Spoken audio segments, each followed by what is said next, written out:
Perfect, man. Cool. All right.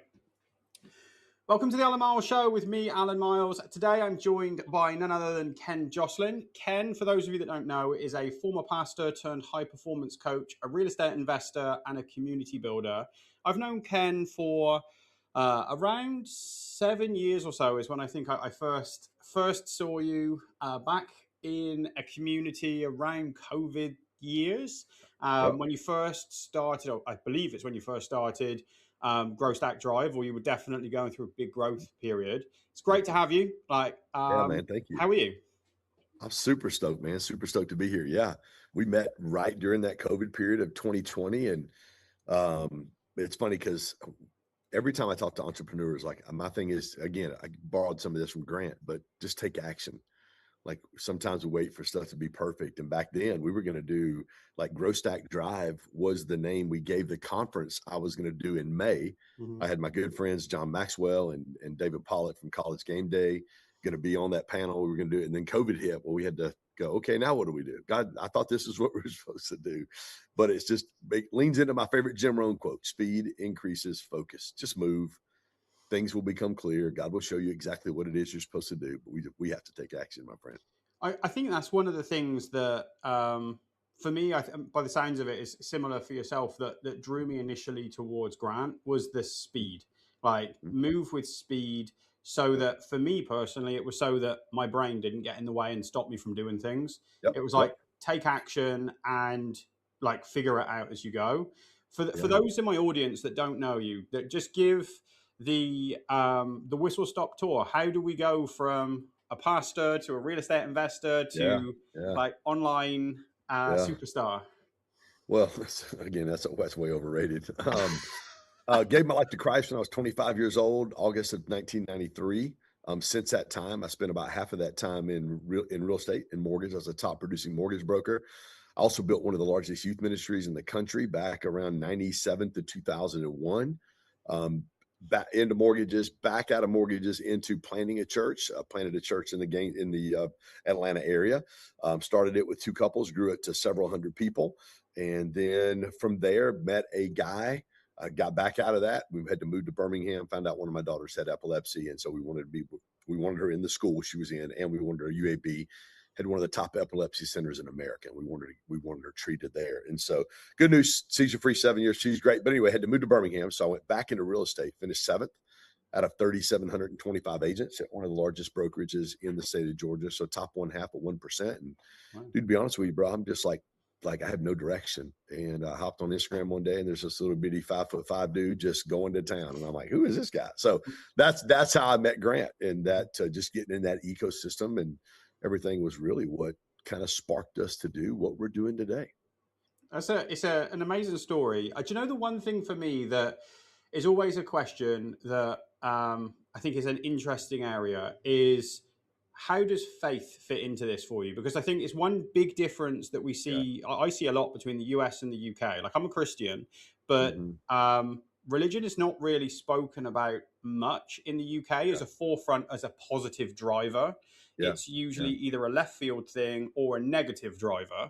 So I'd love to hear a bit around how faith has really helped you. Yeah. Well, I think faith, number one, if you look at it through a biblical lens and through the perspective of the gospel, because when you say religion really is, it's a man-made attempt for man to be able to reach God, and a relationship with Christ is completely different. Dude, every year at my conference, I have these 2 foot by 4 foot stickers on the floor that have my quotes, John Maxwell's quotes, Ed Milet, Gary Brecka, whoever I've got in that year. I have quotes all over the floor. So when you walk into the auditorium, those are my quotes. And it's the same quote on both sides when you walk into this massive auditorium. And it says, God's love for you is predicated on your performance. He loves you because he created you as a son or a daughter. That's the gospel. And so, Allan, when you look at it through that lens of, oh, you mean God's not mad at me? You mean I didn't get a flat tire because I didn't obey God? Well, no, that's not how God operates. It's not scripture. It's not theological. It's just not how he operates. Most people think that God's angry with them because they haven't done something for him or they've done something they shouldn't have done. And it's further from the truth. And that's when you understand he loves me because he created me as a son or a daughter, and it's not based on my performance. That's really when you see the real gospel come to play. And so that gospel is a life-giving gospel. And so where does faith play into the marketplace? It's when you're life-giving, and it's not about rules and regulations, but it really is about a relationship, and that Jesus did what he did for me because he loved me. And if I was the only one he had to do it for, he still would have done it. It's interesting. And so, do you think that in those moments, because I think in that entrepreneurial journey, no one has a like a skyrocket to the moon. It's up and down for everyone. However great Yeah, it might look like on Instagram, it's yeah, up and down for that's everybody. exactly right. Like in those dark moments, where Yeah. does faith play a role versus just pure grit? Like in your mind, because I think you've got some of both. Yeah, yeah, I think you have to have some of both, but I think on the faith side, it's the faith side helps you if you handle it right, Alan, carry what we were designed to carry. So I tell our entrepreneurs all the time, I host the largest faith-based entrepreneur conference in the world, almost 700 tickets sold last year. And I literally, when we have this conversation with people, there's two things. Number one, I'm called to be obedient. It's God's job to build my business. It's not my job to build my business. I'm supposed to be obedient. And I think, Alan, when you understand that and you're like, okay, I'm just going to live a life where I can be obedient to God, and then I'm going to trust God to do what he's supposed to do. So when I look and the money's tight, or when I look and it's like, nah, it's not really, no, I'm going to trust God and be obedient. I'm going to do everything I can for Ken to become the best version of himself. And then when it comes to the business, I'm going to let God figure that out. Not my role. That's God's role. And I think that's where faith, because you don't carry that heavy, heavy, heavy stuff. You'll try to, Hmm. but it'll wear you out. And if you can get to a place and grow your faith enough to be able to trust God to be able to handle the heaviness, which is what he's designed to, it makes the journey easier. And it's really where joy comes from. So I want to make sure people don't get this wrong because I think it'd be very easy for somebody to hear that and go, "Oh, okay, well, I'm just going to work on me, and then I'm just going to sit back and cross my arms and hope for the best, and God will take care of the rest." It's not a genie in a No, it bottle. don't work that way either. So, is it a case of you mean that you have faith in God from the perspective that He'll present you with an opportunity as long as you have the open mind to go find it, and you have to do the work still. Yeah. There's a scripture in Proverbs 29:18 now, and it says, where there's no vision, people perish. So my Ken Joslin version, the KJV, is where there is vision, people can flourish. And so it always starts with vision. And that's why at our conference every year, our masterminds we do, it's like, guys, I want you to take time. I call it our 46:10 moments. And it comes from Psalms 46:10. Be still and know that I am God. And I'm going to say, I will, in front of hundreds of people, guys, what I'm going to ask you to do this weekend is going to seem so counterintuitive to you as an entrepreneur, but I'm going to ask you to be still, number one. And they'll put Psalm 46:10 on the big LED panel wall behind me. Be still and know that I'm God. Number two, I want you to listen. God, what do you have for me in this area of my life, whether it be faith, health, relationship, business, or finances? What do you have for me? And then when God speaks, I want you to write the vision down. Habakkuk 2:2 says, write the vision down, make it plain. I want you to write it down because there is a supernatural principle that is enacted, Alan, when we slow down and just listen to God. Because in my book, my new book, the second frequency it's called stillness. The second frequency is stillness, and I call that the strategy frequency. Like when we get still, God will download in us what we're supposed to do. And if I can get you to be able to hear God say, this is what you're supposed to do, because we're visionaries, dude. Vision comes cheap to a visionary. You need to know exactly which one God created you to pursue. And when you get in that vein, Alan, man, it can be just a really, really sweet experience. I think it's there's something there's something very nice about I think having the wrapper to put all of those things in because everything you're saying, even though I don't actively like practice religion or I have faith in something, Yeah. and I Yeah. have when you talk about like that frequency of stillness, for me it's that moment of it's those aha moments when you're having a shower, when you're walking somewhere quietly, when you're just sitting writing down your thoughts, and all of a Yeah. sudden the most obvious idea that you don't know why you haven't thought of it comes into your head, and Right. it's the light bulb where everything just falls into place, and it is like a moment of it's something very difficult to explain without having some kind of context. Like so I can see the benefit of that side of it. If you're watching this thinking, I know something in my business isn't working, but I'm not actually sure where the problem is, that is exactly what our complimentary pipeline audit is for. We'll look at how you're currently getting your customers, where leads are dropping out, what your numbers actually say, and the one or two things that you need to focus on next. There's a link below this video, book a pipeline audit, and I'll help you diagnose what your next step should be. Let's get back to the podcast. From your side, I would really love to know, like, obviously, how long have you been in the online space in total? Was when we met 20, I mean, really December of 2019 is the first time I spoke for Grant. December the 9th and 10th, I spoke at Grant's for 10X headquarters. So, the very end of 2019. So close to 7 years, going So on what 7 years. what do you attribute to your success? Because the one thing for me that I see from somebody looking inwards is you've done an incredible job to connect and resonate with some incredibly well-known people, and in turn, Yeah. I mean, you're in a room of people you deserve to be in by all accounts. But it's a case of, if somebody was starting now, what would you say is a path for them to follow to be able to have that forward progress? I'm going to try to do this real quick, and I hope I don't mess it up when I flip this camera around. This is our studio. There's a quote on the end of that wall down there that says, "Great leaders want something for people, not from people." As soon as you walk in our office, it's the first quote. Great leaders want something for people, not from people. If you can be a leader who genuinely, Allan, wants something for others, and you don't have an anticipation of some kind of reciprocation, it's just, how can I help Allan do what he's doing? And you literally, there's not an ask, there's not a want coming behind that. I just had a meeting this morning, took two guys out for coffee, gave them an hour and a half of my time. The one young kid, he needs to be in my corner. I didn't even offer it to him today. I'm like, dude, I just met you. I just want to hear about what you're doing. How can I add value to what you're doing? But number one, great leaders want something for people, not from people, Allan. The other one, how have I done it, is on the other wall. And it's my quote. It's my incremental, not monumental concept. Small, daily, disciplined decisions over time always equal monumental results. Success cannot escape you when you do the right things every single day. It's how I've lost 100 pounds of body fat. It's how I've grown what we've grown. Dude, it's grit and perseverance, like just not quitting. I mentioned the December the 9th date for 2020. Grant, we had about 1,200 people in the mentorships, Grant's first ever mentorship in November, signed up in October of 2019. And he asked for 12 people. Told Sherry Ennis, who ran his thing, he goes, I want you to get 12 of the mentees in the office December the 9th. I want Ken to speak to our whole team, all 185 staff members that Grant had then to Grant's senior leadership team. And then I spoke to the 12. And I'll never forget, we walked around the room that day and there's 12 people in the room. And he kept asking everybody, what's your goal? What's your vision? What are you going to do? Boom, boom, boom. I know all 12, or the other 11 people. I still know them. Out of those other 11, no one's done what I've done. And it's not because they weren't more talented. They didn't have more talent. It's not because they weren't a better. They just would do it. You'd see them on the scene for 2 or 3 months and they'd disappear for 4 or 5 months.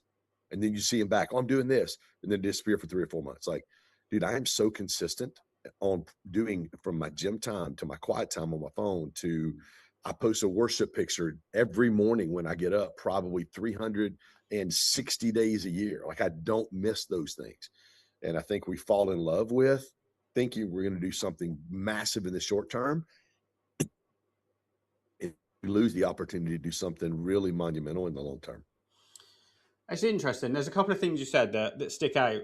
Not necessarily the context of what you were saying, but one of the things for me that I've heard you reference several times already is this quote on a wall over there, this quote on a wall over there. Yeah. One of the things for me that I think really helped focus me a lot and actually drive some of those core compliances, like you say, that discipline and the consistency, was having things written everywhere I looked. We had a mirror in front of in a bathroom. Every time I went in the bathroom, I saw it 100 times a day, and it starts to change something in the back of your brain, especially if you're somebody who has a lot of negative self-talk. It will rewire. It'll rewire exactly what you're talking about, Allan. When I first gave my life to Christ in August of 93, I had these little stickies that I used to write scriptures on, and I had them everywhere. in my on my office desk, in the bathroom, like in my car. They were everywhere. It's like whatever scripture I was trying to memorize. Because dude, listen, I barely graduated high school. Um, and like school is like, ugh, I didn't like it. It was too actually I'm ADHD and which is why I'm a great entrepreneur, but it's too boring, right? Yeah. But I used to put sticky notes everywhere, and that's how I memorized God's word. And so now when people are like, oh my gosh, like, and I pastored for 13 years. So there's obviously some scripture memorization there, but just really learning and putting those thoughts and those quotes up. It really can be a motivator for you and really add courage to you. It's interesting how many entrepreneurs I speak to who have some form of neurodiversity, ADHD, Yeah. autism, ADHD and autism combined. I'm the Yep. same. Three of my kids, my wife, and it's one of the things that I think it's such an interesting area because a lot of people who have success know they have something like that, but they don't use it as Mhm. a flag that they constantly wave.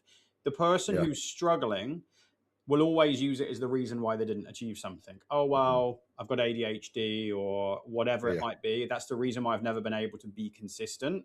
And I think I think the older I get, so I'm 41 now, and I look back at my 20s, and I Yeah. always, especially nowadays, when you look on the internet and you see somebody who looks like they've just turned 17, apparently making $7 million a day or whatever it might be, and you Right. go, where did I go wrong? Yeah. Why is that not happening for Right. me?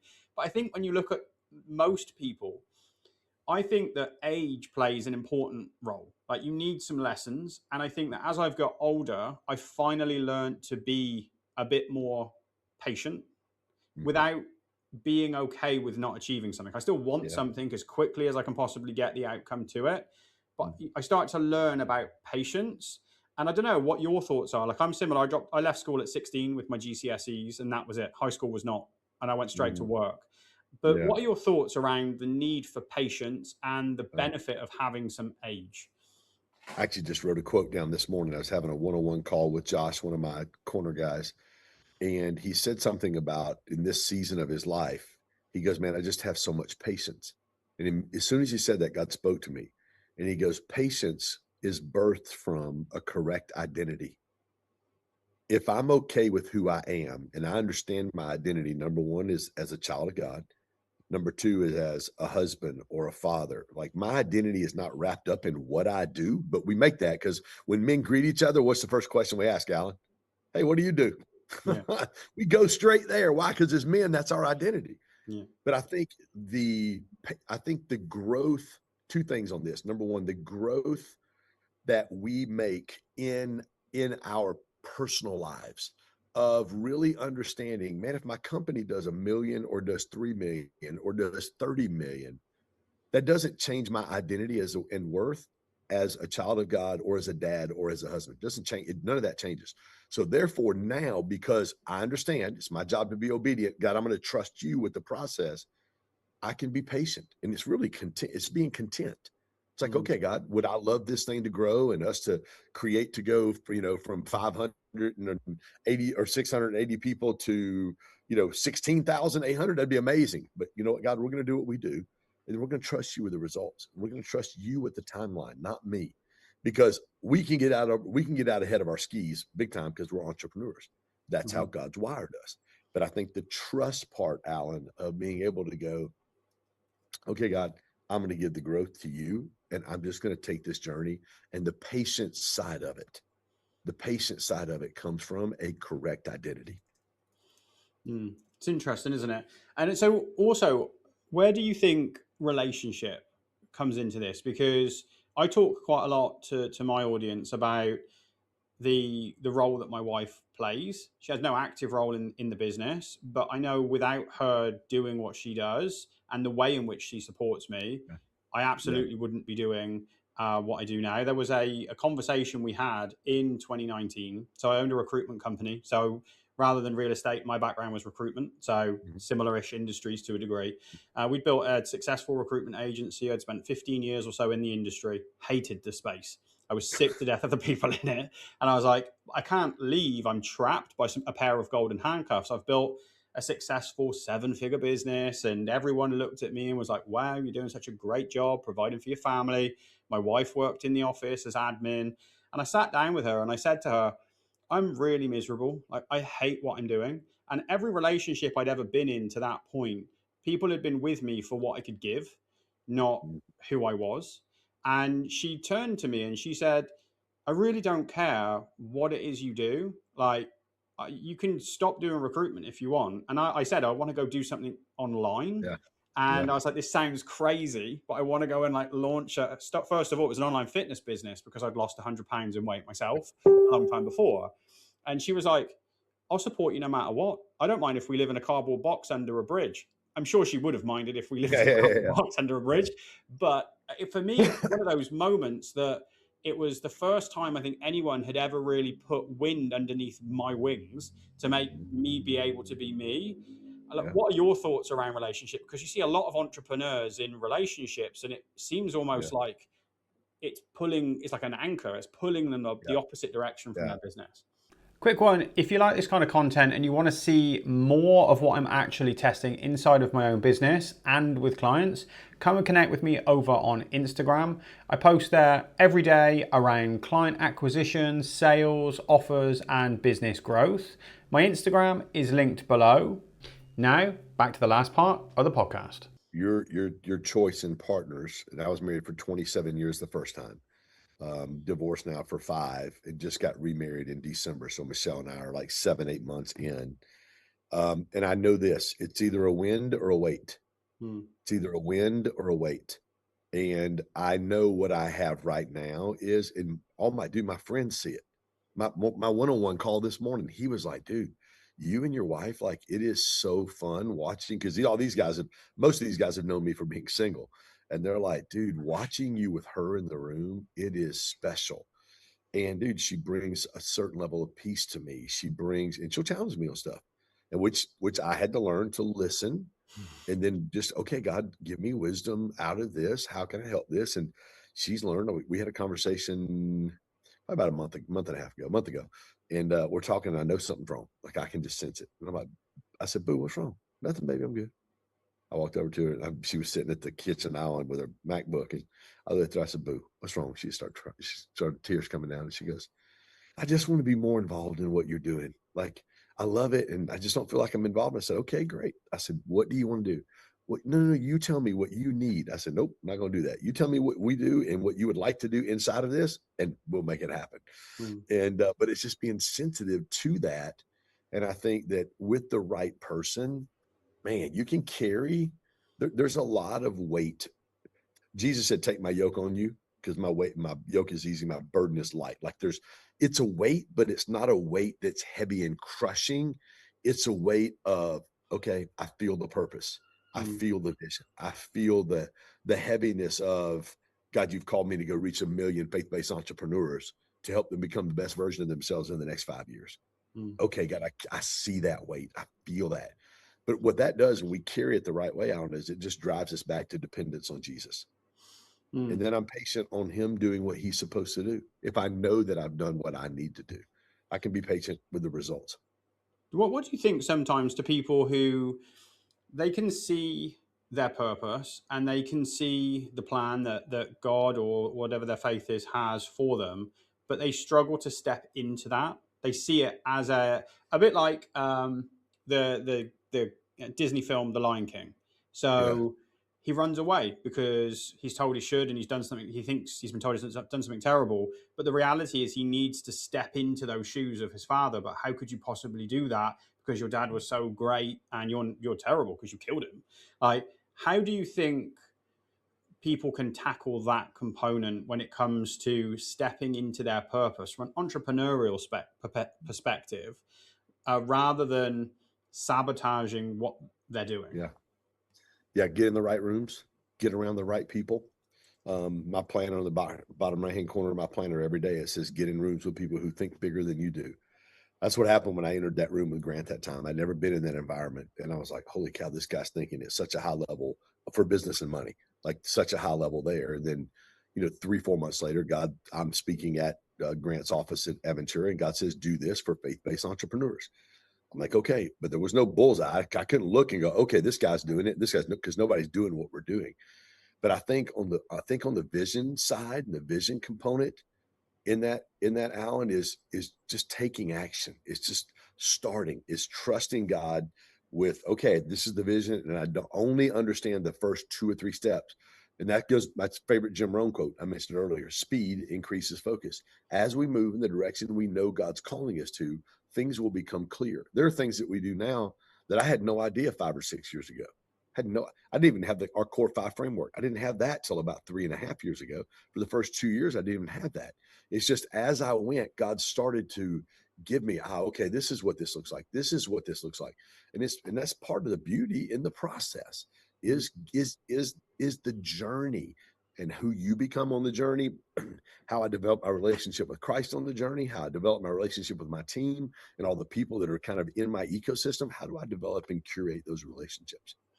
I think that's the key thing, isn't it? The journey. So many people want the destination That's and they right. don't want to queue in the traffic to get to That's the right. destination. Like all of the greatest places in the world are hard to get to. Yeah. Like they require something. And I think it's that journey component.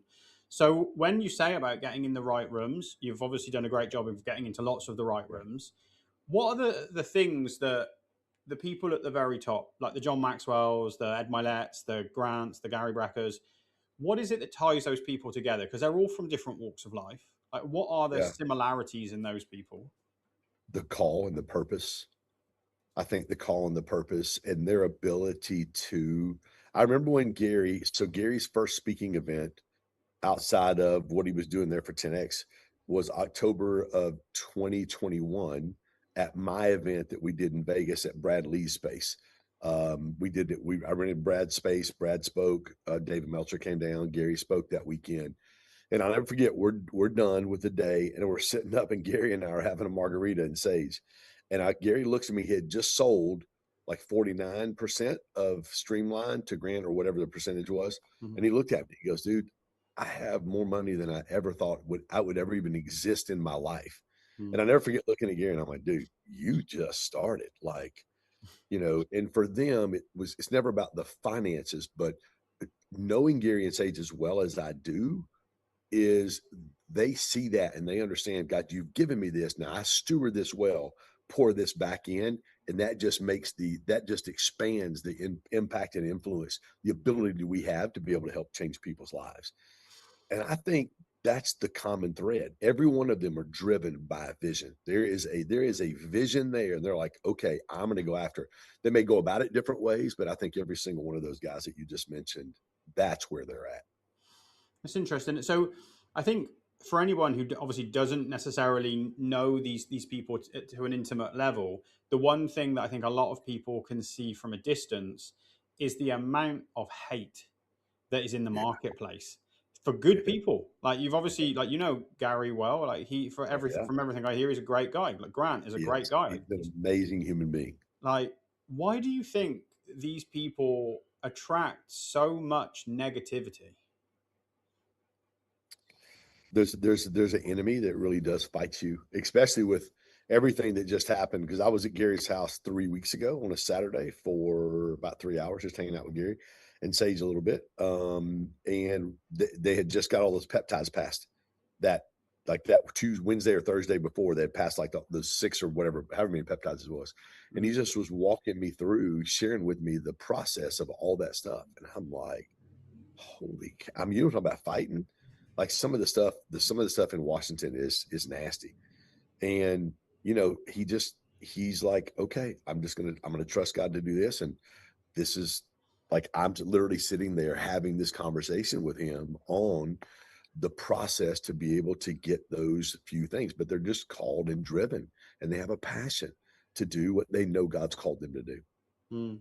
It's I think it's one of the things, isn't it? When you look at people on that journey who are at the that kind of pinnacle, and I remember the first time on social media where I had a piece of content break out. It was back when Andrew Tate was a really like hot topic, and as a father of a teenage boy, I really didn't like the message that I could see from an outside perspective. Right. So I literally just filmed a video off the cuff. The amount of abuse that I got pulling me apart as a human being was unbelievable. Yeah. And I was like, Well, I've got fairly thick skin. Like I've spent most of my life being cursed out by people trying to sell them stuff, so Yeah, it's okay. And I yeah, started reading some of the comments, and I was like, actually, I'm not okay. Like this isn't okay, and it yeah, actually yeah, stopped me from making content for an entire month. yeah, And I had to go on a journey to start really looking at the likes of Tony Robbins and Grant Cardone, and actually digging into their comment yeah, sections and seeing, well, I like these guys. These guys have caused positive transformation in my life. Why are mhm, people hating on them? To find that that negativity is just unfortunately the toll that you pay for yeah. success in a world where Well, I think it is. I think a couple things in that. The number one, the people that usually do that, there's some deep wound in them to hurting people hurt people. Like there's mm, a reason they're coming out. Dude, I did a video, I don't know, it's been about 3 months ago, 4 months ago. I was on the hammer strength incline plate loaded chest press. mhm, And I had 345s on each side. It was my last set. mhm, I had calculated that that was 295, or I calculated it was 305. It's mm, actually 295, but I did two or three reps. It's my last set. And I was excited. And I mean, dude, I mean, you're like me. I've been on this health journey now for 5.5, 6 years, lost 100 pounds. And I just felt amazing, dude. I turned 58 years old last Friday. I'm stronger and in better health than I was when I was 28. Like, and I did those reps. And dude, all the gym head guys, that's not a real machine. That really ain't 295. Yo, dude, to the tune of 400 comments on mm, that thing, killing me. And two, so here's how I handle that. Number one, they don't know me. They don't know me. And like what they say, it exposes more about who they are than what it says about me. And the people that know me, they know why I do that. Like I didn't do that to show off. I did that to go, hey guys, I'm 58 and I just did something I've never been able to do in my life. If I can do it, you can freaking do it too, mm. you know, because I'm probably a way bigger knucklehead than you are. So, what would you say then to somebody who's starting their entrepreneurial journey? Where would you Yeah. suggest they start with that journey, whatever age they might be? Like, where would you Learn. suggest they start? Learn as much as you can. I mean, you've got podcasts on leadership from John. My new book, 14 Frequencies of Proximity, literally, how do I build the relationships I need in order to unlock the door for me to go to the next level? And it's always been like we shared about great leaders want something for people, not from people. How have I built the relationships I have? I share all of those things. So massive thing there. Our podcast, your podcast. Patrick Lencioni is one of my favorite guys on the planet when it comes to culture, business, assessments when you hire people. He's great. Some vision guys, I would say Napoleon Hill Institute, Think and Grow Rich, massive book, Rich Dad Poor Dad. So just feeding your mind. My team's going through the ideal team player from Patrick Lencioni right now. Just really feeding your mind and becoming the best version of yourself. What do I have to do that? So that's where I'd say start, and then get as much free information as you can. Take action on what you know God's called you to take action on, and then get connected in a community of entrepreneurs for whatever your thing is, wherever you fit. Find that spot and get some people around you to help become the best version of yourself.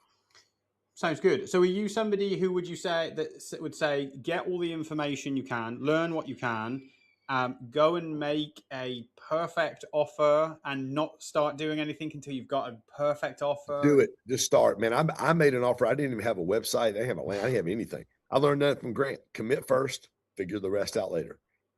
And pre-launch? he really does that. He Mhm, really does that. So when I did my first Create conference in January of 2022, we had just finished that one in Vegas with me, Gary, Brad Lee, Sharon Lecter, Dave Meltzer came in for that one as well. We had just finished that one. I get home, I'm talking to John's office because I said, hey, I want John to come in. Chad's his right hand guy. I want John to come in on Thursday night for the fundraising dinner for Hugh Jackson and for David Pollock. Speak Friday morning, open the conference. So they gave me a rate. It was like 85 grand. And he said, so my best friend used to work for John. Chad 25 years ago was his intern. And so I pick up the phone and I call Nate. I'm like, hey, dude, Chad said to tell you, hey. Nate goes, how much? I said, what do you mean? He goes, how much? I said, 85,000. And he goes, what are you going to do? I said, I already signed the contract and sent it back. And he goes, "How you gonna pay for it?" I said, "I have no idea, but we'll figure it out." Mm.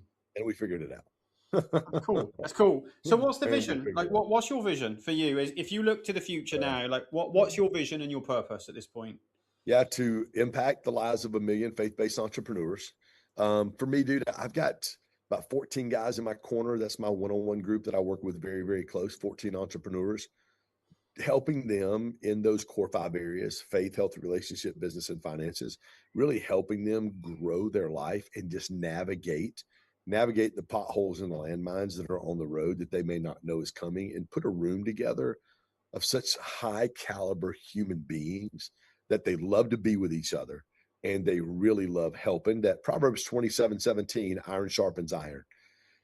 It sounds real sexy and sounds real cool, but the reality of it is, if you want to sharpen your iron sharpening iron is heat, it's pounding, it's a blacksmith, it's all the things that's not comfortable. Mm. But getting men in the room that really are on the journey of just becoming the best version of themselves. So, goal for me, I'd love to get that to 20 to 25 in the next year. And then on that side, that's where we're at there. Just continue to scale, create, continue to have impact and influence, continue to put out books and content, helping people on leadership side. How can I really help have faith be the first and foremost, and then my personal health, and then my relationships, and then followed up with my business and my finances.